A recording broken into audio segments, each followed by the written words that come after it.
And once you cross the Chattahoochee, you're in Georgia, the Peach State. Immediately upon entering Georgia, you won't notice much of a difference from Alabama. Outside of the Atlanta area, they look quite similar actually. The first major town you pass is LaGrange, and shortly after that we encounter one of the longer auxiliary interstates in Interstate 185, which takes you down to Columbus and Fort Benning. After that, it's all quiet in rural Georgia as we are on a standard 4-lane freeway. In the Noonan area, the highway expands to 6 lanes. At this point, we are actually already in the Atlanta metro area. Yep, it reaches that far south. And north of Noonan, the roadway again opens up to a whopping 8 lanes. I wouldn't even be surprised if Georgia eventually gets I-85 to 3 lanes or more throughout the entire state in the near future. Then we cross exit 56 for Collinsworth Road and enter Fulton County, the home county of Atlanta. Now, Atlanta and traffic go hand in hand as they are practically like peanut butter and jelly. And to no surprise, more and more cars just seemingly start to appear out of nowhere as you head towards the city. As soon as we cross into the city of College Park, we encounter a gigantic interchange with I-285, the perimeter highway. This is an auxiliary route of I-85 that forms a beltway around Atlanta. I-85 kind of weaves in with 285 here, with the highway traveling between the two directions of 285. In this area, we also pass next to the Atlanta Hartsfield International Airport. Not only is it the busiest in the United States, but also the entire world. It's like its own little city in there. After the airport, we surprisingly drop down to 3 lanes on each side. But not to worry, you will soon be driving on one of the widest freeways in America.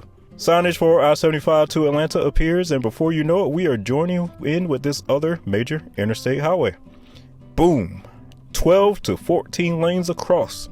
This super wide freeway is known as the Downtown Connector and is infamous for its large number of general purpose lanes and traffic congestion. As we head north, behold the spectacular view of the Atlanta skyline approaching the interchange with I-20. On the Downtown Connector, we have a rare situation where 2 major interstates ending in 5 or 0 were routed through the downtown area of major city together. Now, when talking about things from a novelty, engineering, and views perspective, there's a lot to love about this drive. You simply don't experience this type of urban driving in most places. However, a good lesson was learned about traffic flow in urban areas. The Downtown Connector demonstrates that when possible, it is better to have multiple smaller roadways to disperse traffic than one gigantic roadway to funnel all of the traffic into.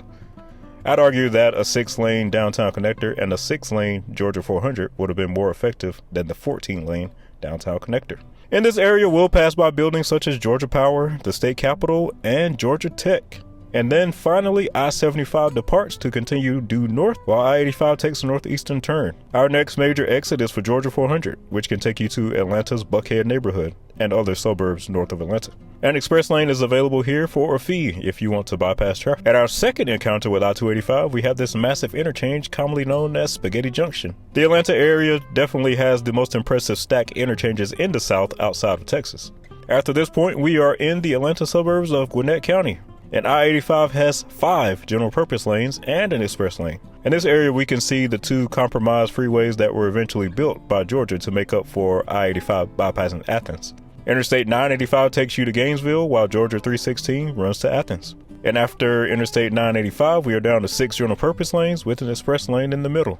Hamilton Mill Road marks the interchange where we finally revert back to a 4-lane rural freeway. But not to worry, the wider 85 keeps creeping further and further north as more and more people keep moving to the Atlanta area, and its sprawl reaches across a vast amount of territory. There are no major cities along I-85 in this part of Georgia, and our control city is now Greenville, South Carolina. And after passing small towns such as Carnesville and Livonia, we cross the state line.